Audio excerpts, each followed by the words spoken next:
fellow Berlin enthusiasts. Welcome to the Green Me Berlin podcast. This is where I go out and chat to Berlin's coolest creators, founders, and free spirits of all those unique eco-minded projects in the capital. I do my very best to extract their stories, secrets, and passions to help you get lots and lots of inspiration of what you can do and experience in this magical city, and how we can all shake the world a little bit. Super glad to have you with me on this journey.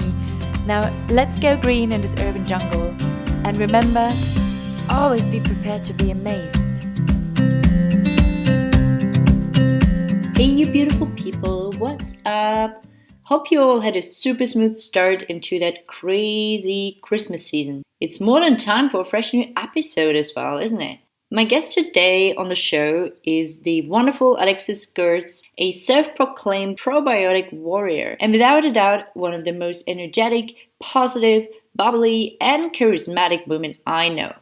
She is Berlin's queen of fermentation, the co-founder of the Edible Alchemy co-laboratory, the co-founder of Mother Kombucha, and a lot more. If she's not in Berlin, she's traveling through the lands with the Microbial Circus, and she's an avid adventurer, a culture dealer, bacteria barista, and. But before we really dive in, I quickly want to apologize for letting you wait for this episode for much longer than usual.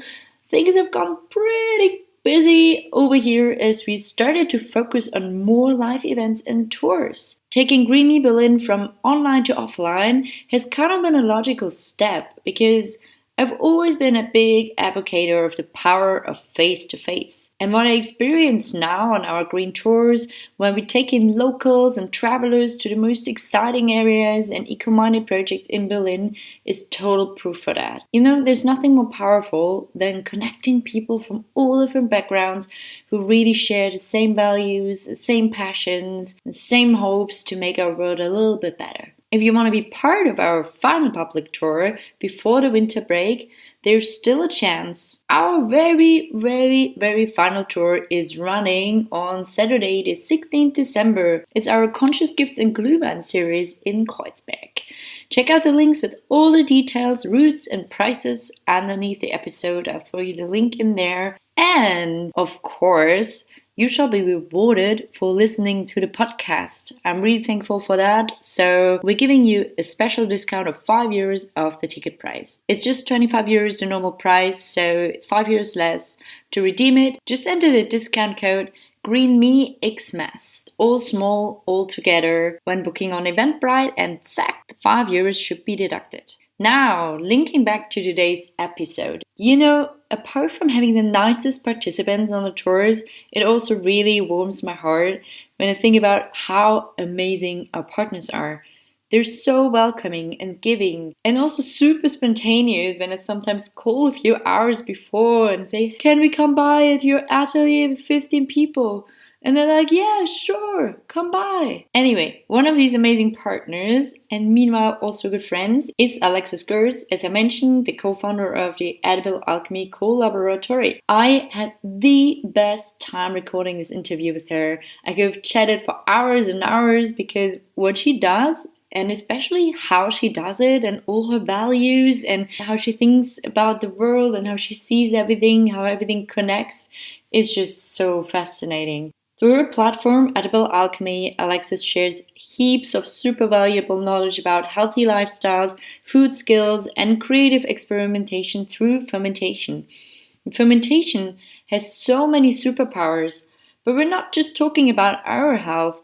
It can also play a huge role in preventing food waste and even has the potential to eliminate hunger and disease.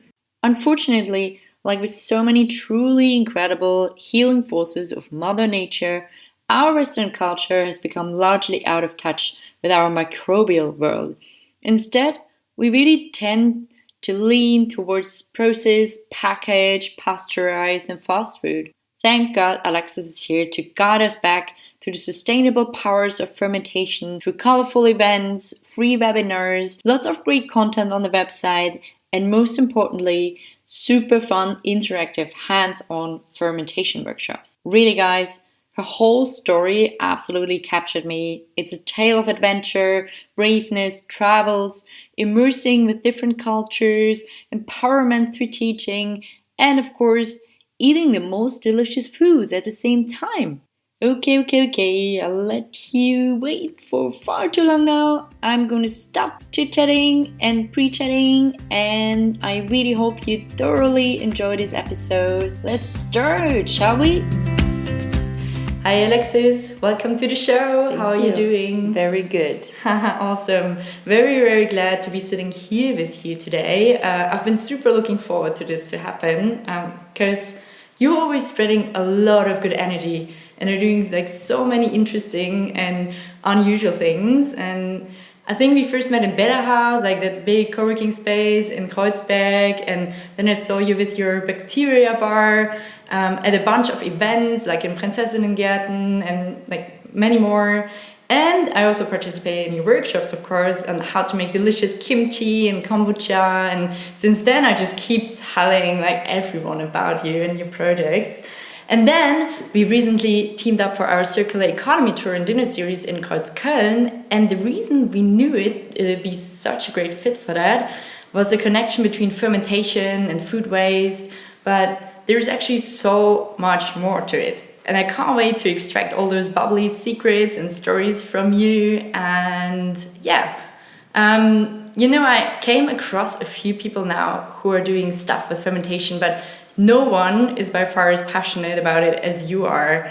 And you just got such an amazing way of catching people and getting them excited about all those bubbles and fizz and bacteria in your jars, which is truly one of the reasons why your workshops are nearly always sold out. So even better that you found your very own studio space, which is where we are at now. But we're gonna talk about all of that in a bit.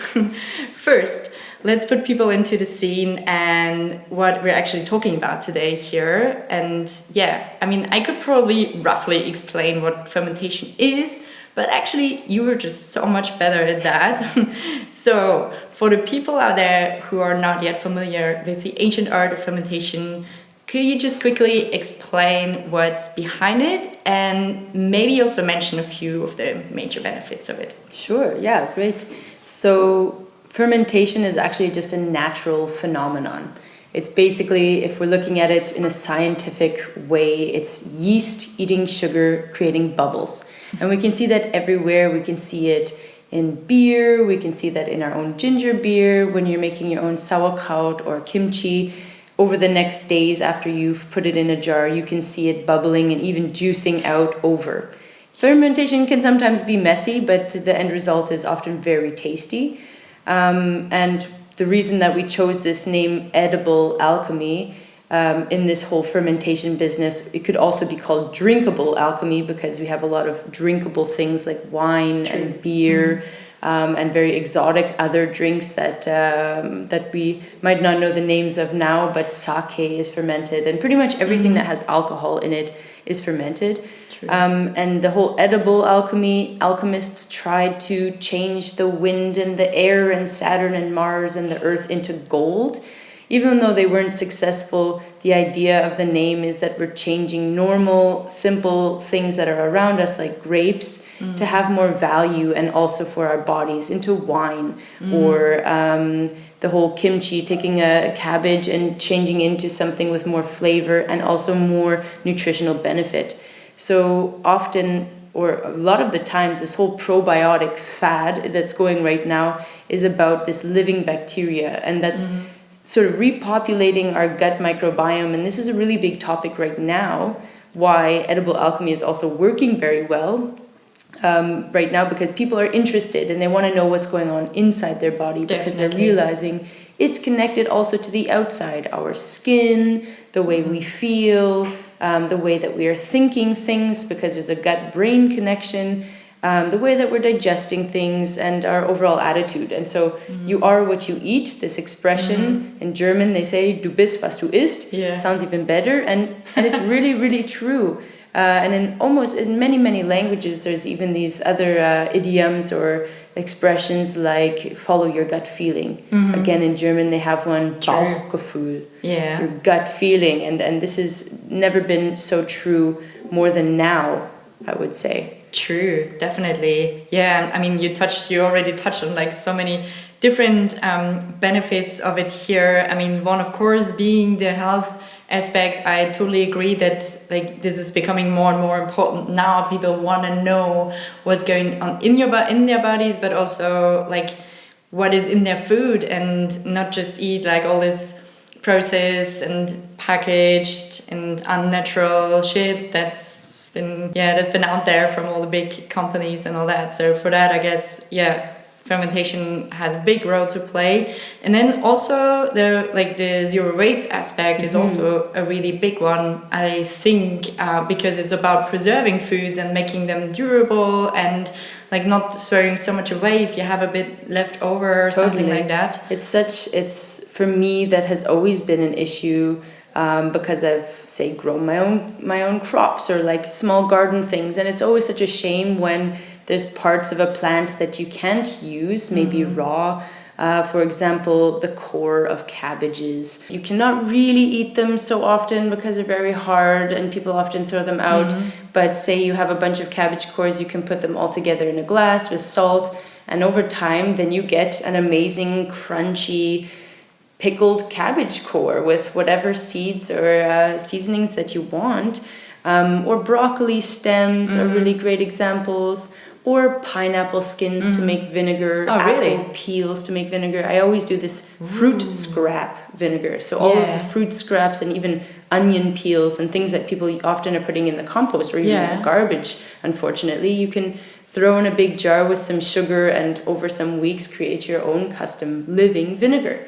Oh my God. Yeah, there's so many techniques to reduce food waste, and often at my workshops, especially at the vinegar workshops, I say there should be pretty much zero bio waste at the end of this workshop, because it should all be in your jar. Amazing. And teaching people new techniques and how to transform food that is just about to go bad to suddenly spike back up in nutrition and also flavor, and use, the full use and full capabilities of fruits and vegetables or grains and seeds, because there is just too much food waste. Definitely. And part of the project, actually, Edible Alchemy started a lot with reducing food waste with stores, the stores that are throwing ugly vegetables away, or organizations that can't sell them. And so we would go to these places where they say, hey, we don't sell these three-legged carrots. So why don't you use them to make whatever you want? Or we worked also with people that were kind of professional dumpster divers, and meeting people that said, hey, I saved all these vegetables, it's more than enough. Could you use them? And of course, we'll claim at the workshop, these are saved vegetables. Use them as you want, but you can see what quality they're in, and often quite good. Maybe a bruise here or there, but usable. Totally, man. Like this is really, really cool. Actually, that you basically started. That was back in Canada, right? With the dumpster divers. And here in Germany too as well. Okay, cool. Yeah, I mean that's definitely like just this idea of like taking from the dumpster divers or like say foods is just such a good way. Are you still actually doing that here? Or, I mean, like from saved foods? Or from saved foods, usually from, say, grocery stores that have, you have a connection and then they'll give you extra, or working with bigger organizations that save it from, they have maybe Turkish market connections that get the rest. I mean, there's just so much food that isn't being sold. And then they say, what can I do with it? Or there's a lot of CSAs, these garden cooperatives that say, hey, we grew so much cabbage, but everyone took 3 cabbages home, but now we have still 100 left. What can we do with them? I mean, this is in our history that we say, let's make sauerkraut. Let's have it over the winter so that we preserve the quality and even double the nutrition level, or quadruple, or even 10 times as many nutrients as there was before, but also have really tasty treats the whole winter. And this is also going into now the culinary scene, where the gastronomy scene, where they say, hey, I want the newest flavor out there. I want something that nobody else has. And that's where fermentation comes into play, because they're very complex flavors with this whole yeast eating sugar action, creating a more acidic environment, you never know what you're going to get. Even if you're doing the same recipe, twice, thrice, 4 times, the result will always be a little bit different, also according to your environment. And this is where restaurant owners are taking advantage of this natural phenomenon and saying, we've got the craziest sauce in town. Come try it out. It's going to make your tongue sing. Yeah. And who knows, this goes in so many directions, cultural and taste, food waste. For me, fermentation reaches a lot of different fields. Definitely. And like the nutritional facts, we're actually gonna dive into that in a little bit. I just wanted to talk about your background, or how you actually got to that whole thing in the first place, because the funny fact is that looking at your background, you didn't actually study biology or chemistry or any other science. Nope. It was international development, right? Yeah. So take us on a journey how from there you got first in touch with fermentation, and then ultimately started to think bigger and started to launch Edible Alchemy. Basically, I studied international development, and culture has always been important to me. People, culture, and I studied that mainly because I wanted to be with people and be on other corners of the earth. I can so relate to that. And so when I went, my first, finally I was in university studying this course, and I did my practicum in Mozambique, and I was there for a year. Wow. And of course, the first things you start to learn is how to survive. I mean, nobody there spoke English. It was all Portuguese or Xindao, my local village language. Wow. I was the first white woman to enter the village. I was also young. I was 18, just turning 19. And I was basically a freak of nature, but they knew how to take care of me like a baby. And of course, the first things that they taught me were how to eat, with your hands, of course, and what it was, and all of these things. And of course, I'm adjusting to new flavors, new temperatures, new sounds, new environment. But food and water is your basic thing. And I noticed, of course, we didn't have refrigeration. It's a very subsistence culture. And I noticed how we were preserving our food overnight if we had extra was in these special pots and things like that actually gave certain foods more flavor. And I thought at first it was a pot, and it could be because of the whole microbiome within that pot. But a lot of things we were having were fermented, like a particular drink called maheo, which is a fermented cornmeal drink. And on the first day, it's just like corn, flour, and water. Okay. And you may add a little bit of sugar in there. But on the third day, it was kind of sparkling and had this sour taste. And it is really sludgy. I mean, Western people would not drink it. No, of course it would be like, this is gross. This is like some strange, thick drink of cornmeal. And they would probably, also not want the carbohydrates. But when you're in Mozambique and you're living a subsistence diet, you'll take anything. True. And I noticed on the third day it was super good. And I told them I'd love some maheo now. I kind of became addicted to it. And they said, if you like maheo, you'll like shambuku. And I said, well, what's shambuku? They said, well, that's a month fermented maheo. I'm like, whoa, okay, let's try this. And the color was completely different. From this bright yellow drink, it was this gray, still sludgy drink, but the alcohol percent was super, super high. Right. And one sip of it made your already warm body somehow tingle. And it's probably a bit of a dangerous drink. I was going to say, it feels like, but yeah. Yeah, but I was definitely intrigued. And at this point, I've traveled to 39 different countries, and I've noticed in every single country there is something fermented. Yeah. You cannot find one place, one country, one village that doesn't ferment something. And they're doing it purposefully. And this is part of the culture. They are culturing cultures within their culture. So this is sort of us wrapping our minds around what this word culture means. Yeah.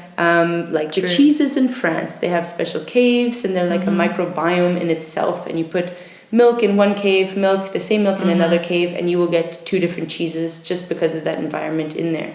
And so I started exploring this whole idea after I came home from Mozambique with another friend from my international development class, Natalie. She was also in Nepal for some time. And we both started exploring this bacterial culture thing with food. And we were both already into food and how it nurtures the body. And as we started experimenting together, we got a hold of some different bacterial cultures. And as a natural entrepreneur, I put it online on kind of like Craigslist. In Canada, it's called Kijiji. And I said, milk, kefir, grains, $10. And I'm like, whatever. I just grew these things. Someone gifted me a tablespoon, and now I have 10 tablespoons. Maybe I could sell them because I don't need so much. And sure enough, I had people crowding in for this until I didn't have enough to sell anymore. And I said, maybe I should, see why the people want this. So I started asking people, what's the problem? Why do you need this? And it was often because of gut health, or they or a friend had cancer. And then we started, I started meeting more interesting foodie freaks like me, like myself, and we started trading bacteria. So my inventory grew, and I had, water kefir, milk kefir, different yogurt cultures from the Scandinavian region, kombucha, of course, June culture, and picking up the skills. I thought there are enough people to teach this to. And so Natalie and I opened up a workshop, and we had more interest than we thought. And that's how Edible Alchemy was born, basically, by opening it up to the public. That's amazing. I mean, I don't know, it's just crazy that you just put something out there and you think like maybe you're like just a few little people who are interested in that, but no, there's actually so many more who came to you. I mean, this is the most beautiful way, I guess, of like starting any business. And the time is right. I mean, we have to admit, if this happened 10 years ago, it may not have run, because people's anxiety over bacteria, yeast and mold was so high that you're having this antibacterial spray and we're actually afraid of it. And finally now, in this time, we are kind of riding this wave of already having our own interest, but there is this scientific research wave of information coming in, how important bacteria is. True. So we are just being, supported by this research and by the research, and not people freaking out anymore about bacteria and all right. Okay, that's super interesting. I mean, like, but how did you, I'm just jumping back to Mozambique, just because it interests me. How did you actually get this internship? Because you were saying that it's like so remote or like in this little village or so. Yeah. Was it like through the university, a connection? No, it was on my own accord. There's a company, or I guess an organization called Mennonite Central Committee, that's worldwide. I think their base is in the States somewhere, and I applied for their sort of youth mobility program, where they send young people off to different places in the world to help out. And I was too young at the time. Usually people were around 28, and at that time I was 18, and I'm like, whatever, I'm gonna apply anyways. Because I feel like I have skills to offer, and I feel like I have energy to give, and I just need to get out and see the world already. Yeah. And when I applied, they said, sorry, you're too young to go to Africa, but maybe because you speak Spanish, we could send you somewhere in Latin America. But I was so insistent. I had a passion since I was 4 years old to go to Africa, and I said, please, I want to go to Africa. I need to go there. And they said, well, there's this new position that nobody's ever done before, and some Mozambican partner brought it up to the head office and said it could be really cool to have someone in our village, but we've never written a job description for it, and we've never sent anyone out there. Only Mozambicans have been there, so we're not quite sure. Maybe we could talk about it. And then we did on a Skype interview, and they asked, well, could you handle harsh conditions? Have you gone camping before? I'm like, oh yeah, I'm Canadian, bugs, camping, not a problem. And seemed like it went well, and I accepted the position, and so I was the first one, and I think because of the hard conditions, one of the last to be in that position as a young woman in the Girls Center. But best year of my life, I would still say. One of the most growing, inspirational times in my life, that I actually recognized that I would like to be a teacher, because I had a lot of open ears and eyes that were willing to hear, listen, and also teach me back and forth. It was a really good relationship where I said, teaching is so empowering. I feel empowered, they feel empowered, and whatever skills there are out there, I mean, just to keep an open mind, can do so much. Amazing.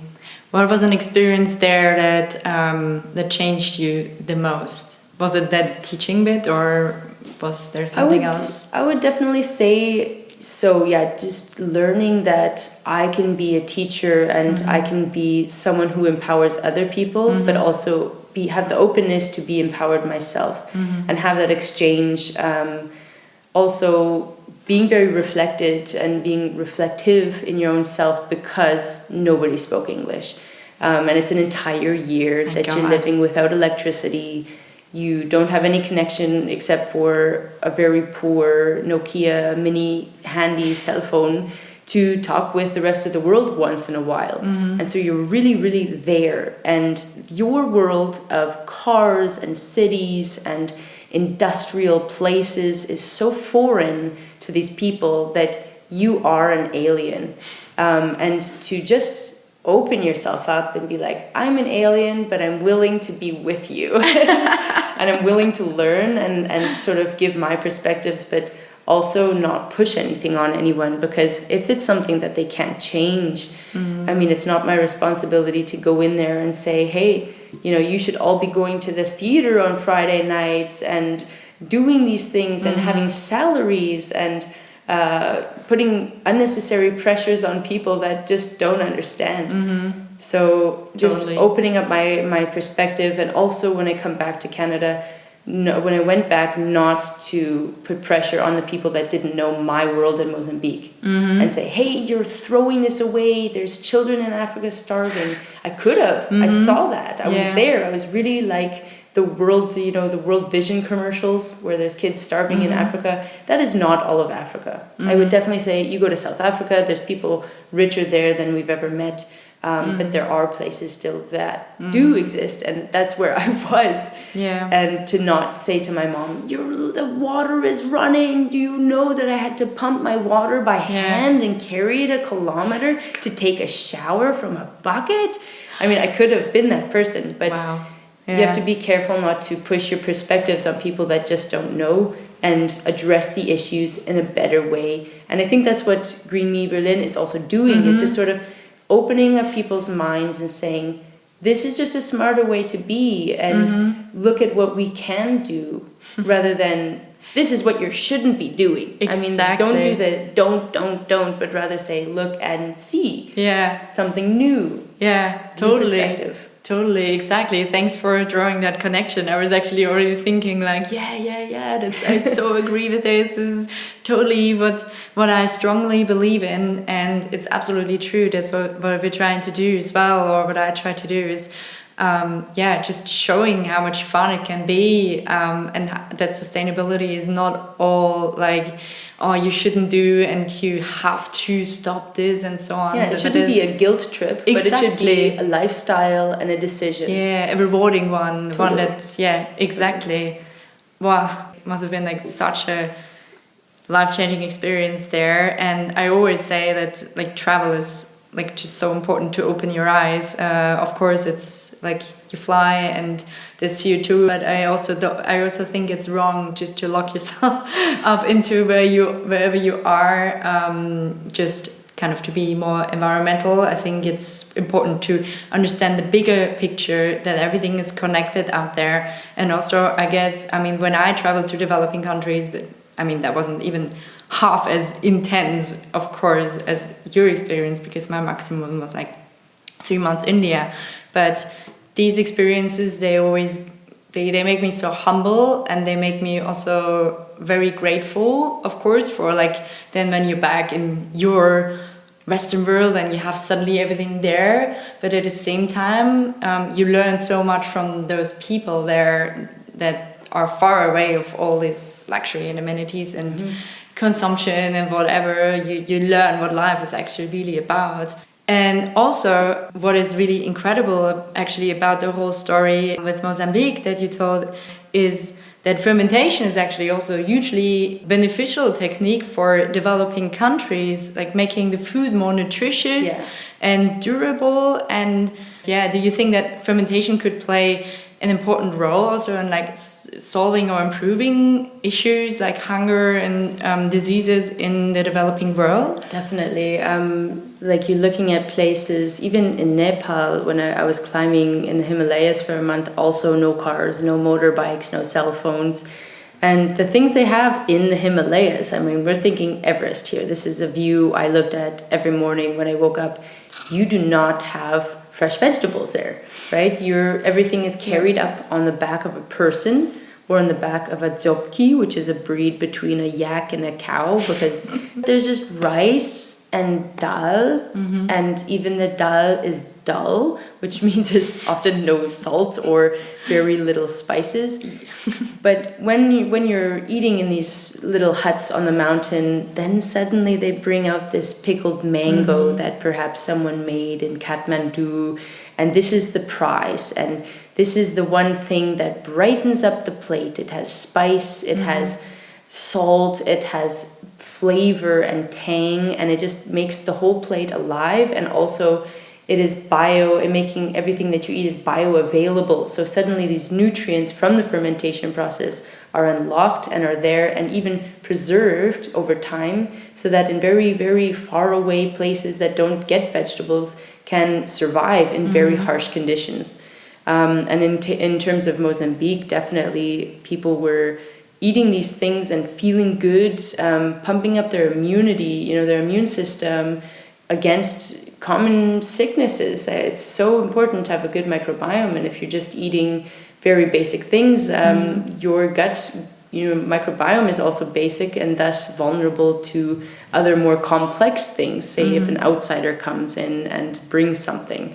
And I'll be honest, I've been eating fermented foods for all of my travels and I never got sick. And I also was in India for 2 months and I was super happy that I could eat all of the street food, and I really Me too. put it all on eating good living foods already, so that the extra living foods in India didn't bother me. Yeah, me too. I had similar. I mean, I didn't have that knowledge about fermented foods back then, but now that you actually say it, or when I looked into it deeper, it's true. There was also all these pickled mangoes and all these things. I actually more put it onto that. This was basically the time where I started to actually become vegetarian, or just eat much less meat back then, because I decided, okay, I want to eat from the streets, and so I'm just not gonna eat meat just to be safe.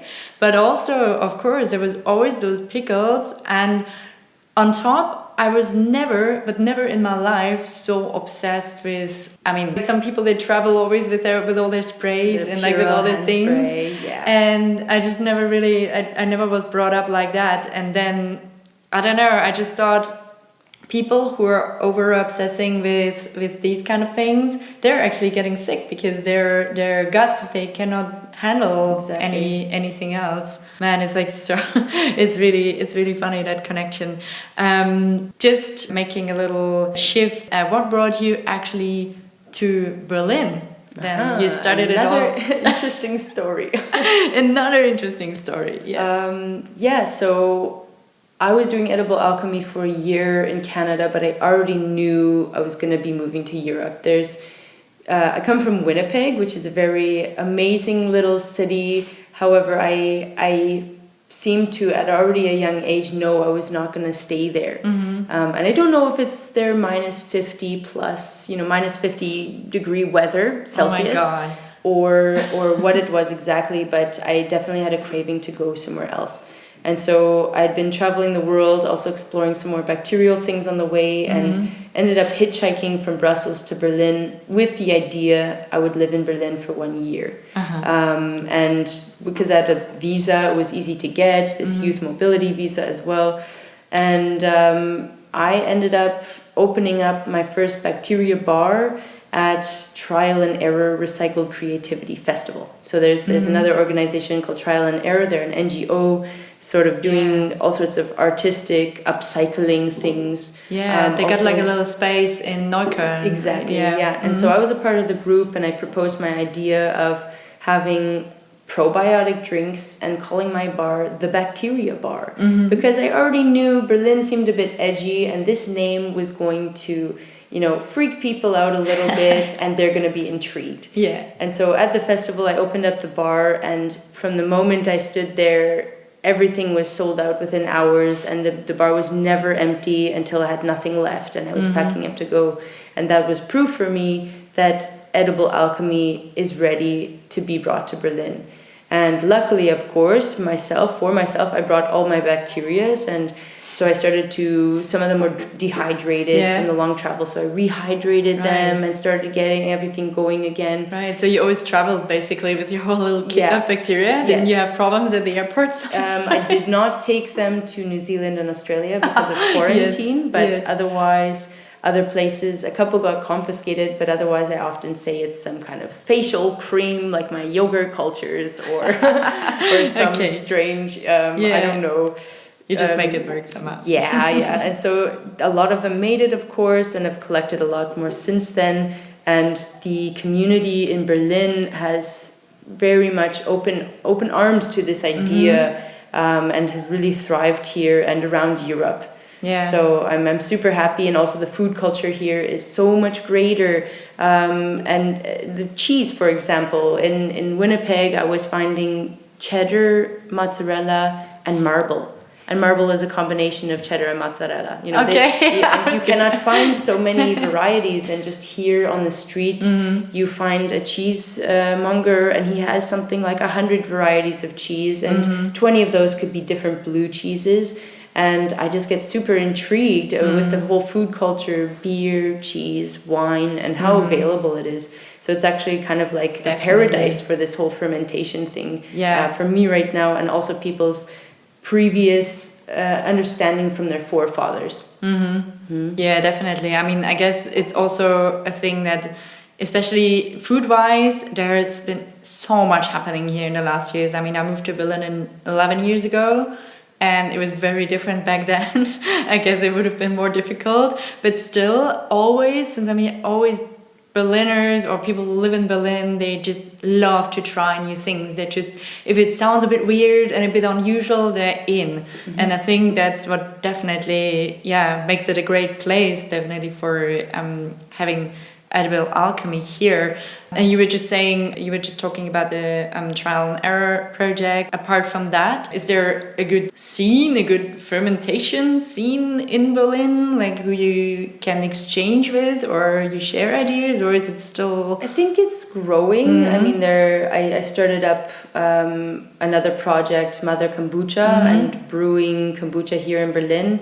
And from that, meeting a lot of restaurant owners who are doing projects and the whole gastronomy scene, and meeting also my competitors, which is actually really useful, really good, and to almost build a community that way and say, hey, what are you guys doing, and how is it going for you in the kombucha world? And then talking internationally with different people.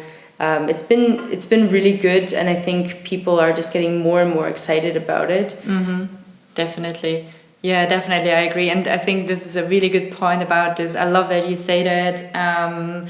Of course, it's competitors, but it's just so valuable for everyone just to exchange ideas and exchange a bit of, just also still kind of work together in a way. Spread the knowledge. I mean, here in Germany, compared to America, where kombucha is very, very known already, the market is flooded and saturated, where here nobody knows about it. And it would be really hard to sell a drink that nobody knows. We know that because very few people do know it.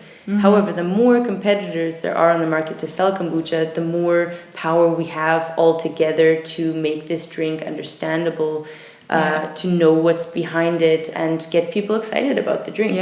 So I'm actually happy for more competitors, just to spread the knowledge, and also make the city almost a healthier city with the knowledge and with the good bacteria. And my long-term plan is to get more living foods on the market. Also, that would contribute to less food waste from the whole knowledge of how long food should stay on the shelves and how to get it at a quicker rate and not to just put it on the shelves and let it sit there for too long. Do you mean that there would be living foods in like the supermarkets or so? Like real kimchi, not pasteurized sauerkraut, how it used to be in a way. But getting, of course, more exotic flavors on the market here that people can appreciate, and just to have people's understanding about expiry dates, that just because it's a short expiry date doesn't mean it's bad. It just means it's alive, and our food shouldn't last for 40 more years on the shelves. No. Because we have unrealistic expectations how long our food should be there. Exactly, we're not living in war times anymore. Exactly. So where we think, okay, the apocalypse, we have to we don't have to prepare for the apocalypse right now. Yeah, right now, not. No, that's definitely really important point. Tell me about the Mother Kombucha, actually. I mean, I know it. I found it in lots of cafes, starting in Beta House, of course. Like you decided at some point to actually make your own kombucha brand. Like, how did it? You started that here in Berlin, right? Yeah. So I was approached. I was doing a bacteria bar, of course, again. Yeah. And some people were trying out my homebrew kombucha, different flavors. And one guy approached me and said, kombucha. Yeah, I know a guy that's also brewing it. You are the only two people I've ever seen do this. I got to call him and you have to meet him right now. So Clemens, who ended up being my business partner with Mother Kombucha, came over and proposed we start doing something together and make an actual product. And it's been such an adventure, and trying to find breweries that would take us in to brew our drink, because it's a living product and a lot of beer breweries are afraid of these living yeasts, and trying to find the right place and marketing the drink. I mean, it's a living drink, so of course the expiry date is shorter than a Fritz Cola, and I mean, so many different development hurdles, basically, just hurdling again and again, over and over. However, so much to learn, and it's really a fun thing to do. And so we're hoping in the next year, in 2018, that we have like the next launch of new flavors and more, in the next years, more products to offer people. Awesome. Basically. Awesome. Man, I mean, there's so much, like, since you started Edible Alchemy, it's just really come a long way. You're culture dealers in the sense of, like, you were delivering small jars, I think, in the beginning also of all those fizzing substances to others, or trading it, as you said, and you started to be bacteria baristas, meaning like you serve up those herbal and cultural tinctures at art shows and festivals and events. You are doing workshops, and you also created an amazing online platform to kind of share all your knowledge and skills. And I'm definitely, of course, putting all the links to all your projects down in the show notes. But man, it's like awesome. It's so much. Like bacteria, it's proliferating and it's spreading. I mean, that's the idea of the project.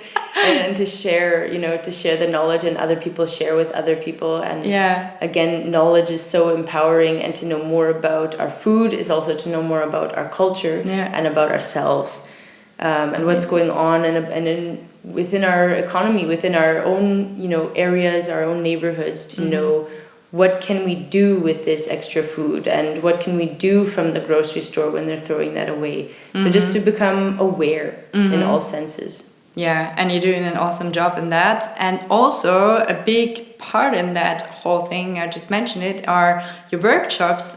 So let's just talk about those a little bit. If you could just roughly say, like, what happens in the workshops and what makes you most excited about giving those workshops as well.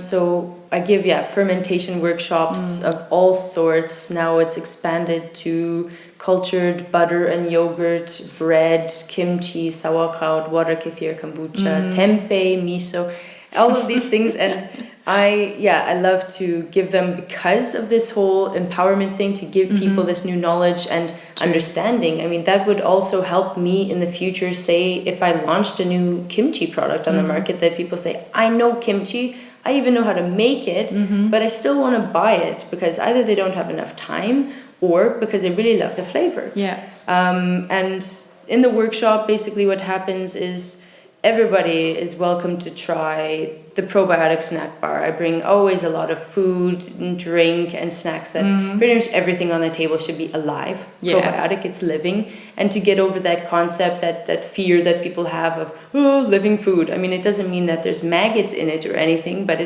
it might be sparkling. Like the water kefir might pop when I open it. And the ginger beer might have some kind of volcano if I open it too quickly. And these are foods that are so rich in nutrients that you might feel it in your gut. And so to educate people about that, and at every workshop, you go home with something. You go home with your own creation. You learn the process of how to do it, and take that skill home for life. And so it's really one of the best investments. And I'm not just saying that so people come to the workshop, but I really think it's an investment for life. You have that skill and you can build on it, and it's your springboard to many more things. Yeah, I can definitely confirm that. I mean, I've been joining the kimchi workshop and it was just heaps of fun. First of all, it's just something else, and lots of us are sitting behind our laptops all the time or like in the offices or something, and it just brings people together from all kind of different backgrounds as well, and just having like really fun time, and then actually creating something with your own hands, and then you just gain all this knowledge, as you say, and maybe you don't do the kimchi on your own still in the future because maybe for some people it's too hard or whatever, but you just have such a better understanding. And I mean, I always tell people you have to do your workshop, and now it's actually really cool because now you get your own studio space as well, which probably opens up a whole new opportunities for you. And I mean, I know like before the workshops, they were always like really quickly sold out, and for you it must have been also quite a bit of hassle to find a location. Definitely. Even though it's also connecting of course with others, but still, is that kind of the next chapter in the Edible Alchemy story? There's always many steps at this point. Having my own space is going to open up many doors, and also free up a lot more time that I'm not going to many different spaces on my bicycle, because I'm a very avid bicycle cyclist, and so I bring a lot of things there. But now it's very convenient that I could set it up on my own time and open up as many workshops as I possibly can for the people that want them, and also be a host for people that say, hey, we want a workshop and we need a space. That's really cool. And so it's a community space. I invite people to come anytime. If I'm here, push open the door, greet me, check out the cultures. It's a place that people can come and discuss and also try. And I'm excited for this. And then the other whole door opening will be online. And so at the moment, I'm working on online courses that people can access this knowledge anywhere they want. I mean, good reading material, good video material. Make it with me online. I'm also at your fingertips as a resource. So I'm very a part of this community that you email, and I'm the one responding, because I want to be, amongst the people, even though it's an online platform. That's awesome. I'm really excited actually to follow that, what's going to happen on the website and so on. I think it's definitely a good mix to have this face-to-face offer for people who are here, but then of course also spread it further for people who can't always be here. And I just quickly want to talk about something else. I don't know if you're gonna give away a secret or so, but what advice do you normally give to people who want to get started with fermentation? I mean, obviously come to your workshops and look at your website, but is there like any best food or drink to start with, or any book or any other resource you recommend? I would definitely, I don't say people have to come to workshops if they want to just experiment on their own, definitely. And it's always about your personal taste. So say you don't like kimchi or sauerkraut or pickles. Maybe you like something more sweet, like a water kefir or kombucha. I would say start in that direction. Or if you do like the whole vegetable thing, you know, it's easier because you don't need any of these cultures. You know, there's a difference between cultured and wild fermentation. And if you just have vegetables, you know, you need vegetables, salt, maybe a bit of water, and its environment, which is often a jar, a glass jar. And it's quite easy. I mean, even on the website, there's recipes for kimchi and sauerkraut that people can get for free, and even a webinar on there that you can watch and make it with me or make it alongside. Fermentation sounds scary. Yeast, bacteria, mold sound intimidating, but they're actually really great to work with, super tasty, and help us a lot in our daily lives and functioning people.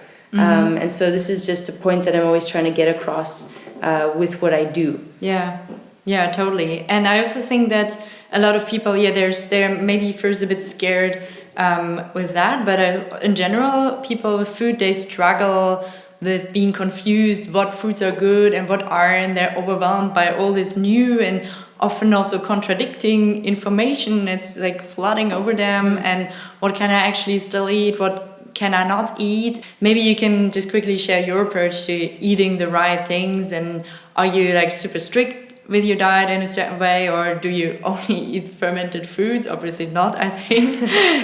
So like what's most important to you in terms of that? Yeah, I've had the question quite often. What is your diet? Do you have a strange diet? Like, do you eat really weird things? And I'm like, no.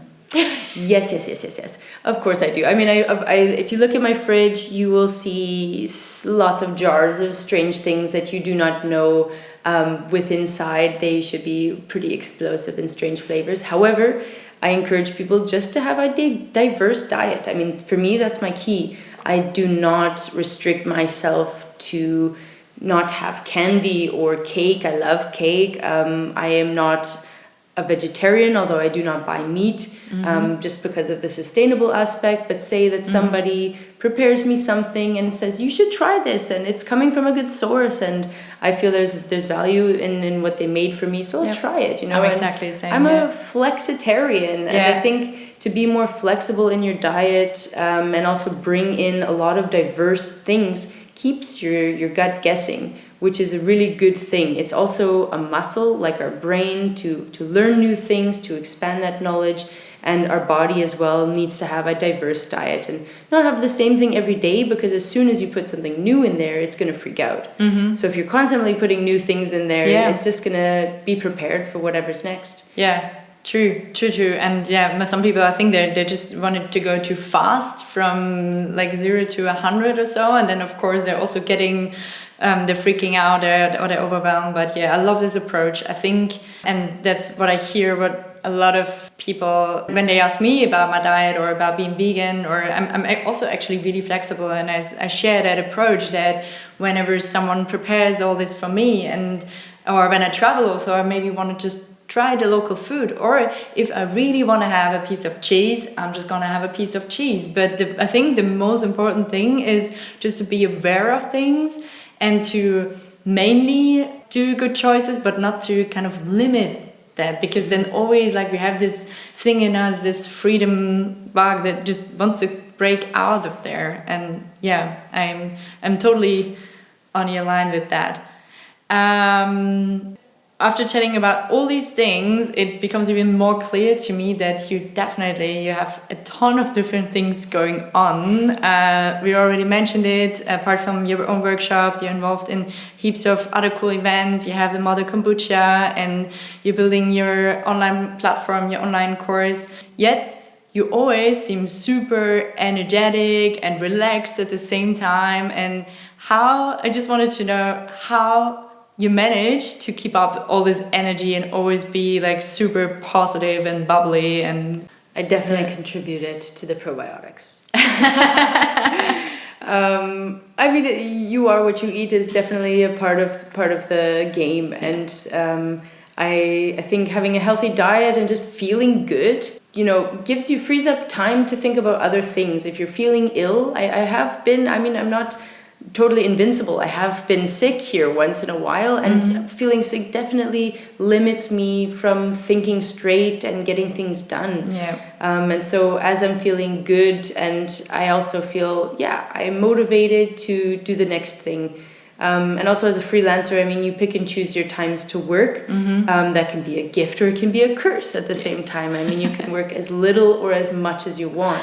However, working on something that I feel personally is worthwhile makes so much fun with the whole thing. And I feel like I could just never sleep and continue exploring and inventing and making in my little chemistry lab or sharing with people. But of course, sleep is also important. That's part of the game.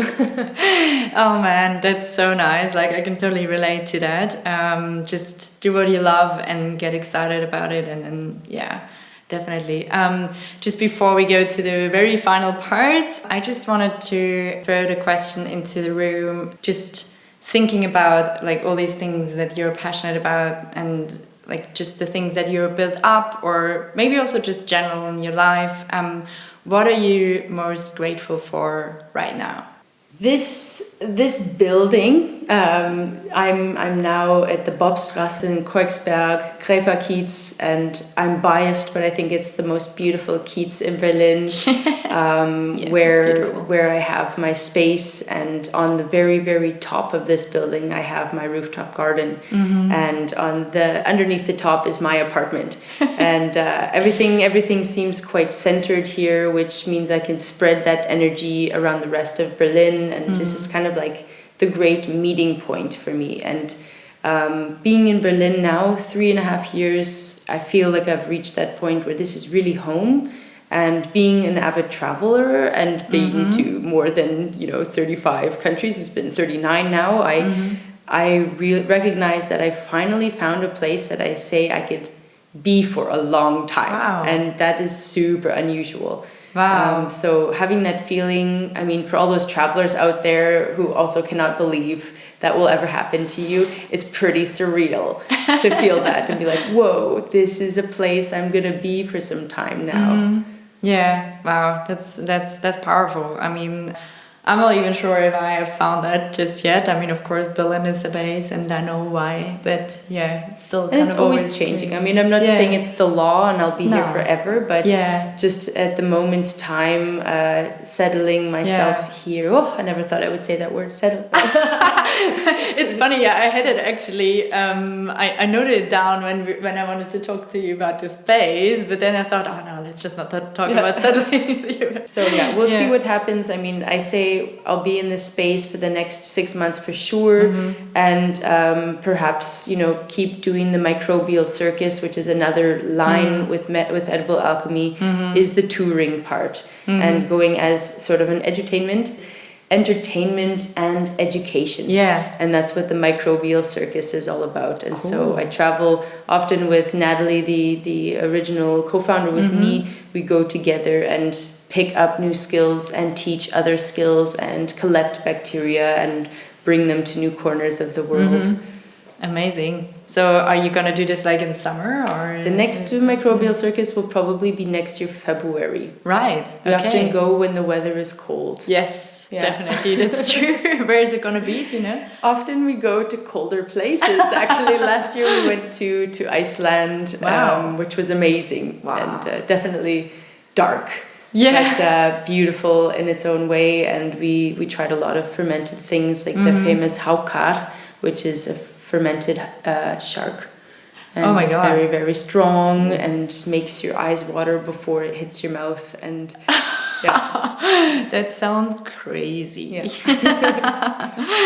All right, now let's get to the final bit. Like, first of all, I mean, it's been I could just go on forever just sitting here with you and just listening to all your amazing stories, but I'd say like let's just draw it slowly towards the finish. And there's a few things that I just ask all of my interview guests. The first one being, since starting out on that whole journey of fearless fermentation, what was your biggest learning so far? The biggest learning There's so many things. I would say is even delivering a workshop in a second language and letting myself really do that and having enough confidence. So here I am in Germany. I was going to ask, what's in German?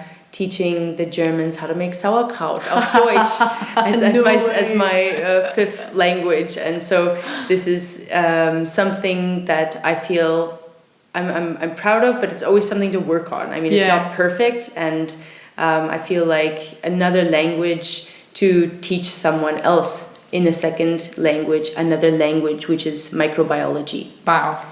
That's a pretty big thing. But your German is awesome, by the way. Danke. Yeah. All right. Second thing, if you could change one thing in Berlin within the next 24 hours, what would it be? The amount of sun that comes in November, December. Yes, we can really feel that right now. Yeah. Berlin has a lot of energy. I wouldn't change that necessarily. A lot of interesting people, and I like that. I would just say probably the sunshine that affects people, or the people working at the Bürgeramt to be more friendly. Yeah, that's a typical. That's still one of those typical Berlin institutions. Yeah. Berliners have a very specific type of humor, I'd say, which is sometimes not so hard and not so easy to get. But yeah, the sunshine definitely big part. But who knows what it would do to the energy of the Berliners? Just imagine there would be like a whole year of sunshine. There would be completely exploding, but it would be beautiful. I agree. I mean, or if we're thinking the sustainable way, perhaps, I mean, installing more ashtrays around the place. Oh, yeah, that's true. A heavy smoker city, and there's just a lot of cigarettes all over the place, that it could be nice to have some, artsy Aschenbecher around the city. That's true. That's actually a good idea. Yeah, it's funny because like the other day someone was linking me in a post of like TerraCycle. I think it's it's just a big organization linked to circular economy, and they put that in some other city, I wouldn't say artsy, but just some sleek kind of ashtray solutions all over the city. And they were saying, hey, at Green Berlin, should we do that in Berlin? I was like, yeah, sure, go for it. Yeah, definitely a good point. So Berlin Senate or whoever's responsible for that, you know what you got to do. Exactly. All right. Then third point, what question should I have asked you but didn't? Maybe you asked me everything. What question? I could say you could definitely check out ediblealchemy.co, co for collaboration, for collaboratory, and check out what workshops are coming up. Please feel free, if there are avid fermenters out there, to share recipes, and I'd love to post them with the community and get inspiration out there. So check out the website, and perhaps what workshops are coming up next that might inspire you to join if you're in Berlin. Yeah, definitely. Guys, you have to. I'm gonna put you the links to the events calendar and everything also underneath the episode, so it's even easier. Alrighty, then the last and final question. If there was one thing you could pass on to the Green Berlin tribe, like the listeners out there, what would it be? Let's reduce the food waste and think about creating more interesting vinegars, for example. You can create vinegars out of onion peels, pomegranate skins, apple skins and cores, pears, and let's just see how little food waste we could possibly make by creating more tasty, unique, complex things with our what we would call waste products. Yeah, definitely. I'm so up for this and just really pushing this, and just leaves me to say thank you so much for your time and for sharing all these amazing stories, and also in general just for being here with us in Berlin, to stay here, to spread this whole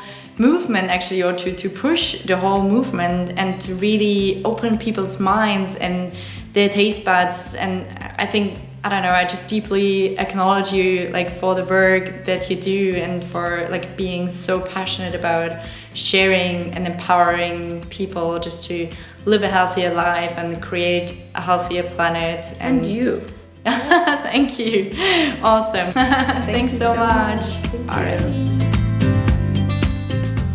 Bam! What an episode! My friends, I hope you enjoyed every minute of it, and I think that might be the last time we hear each other before the change of the years. So I just want to take the opportunity to quickly thank you for being on this incredible journey with me. Thanks so much for listening to the podcast, for telling others about it, for getting out, for coming on our tours, simply for helping us push the eco movement forward and showing the world how much fun and how rewarding it can be to live and act more sustainably.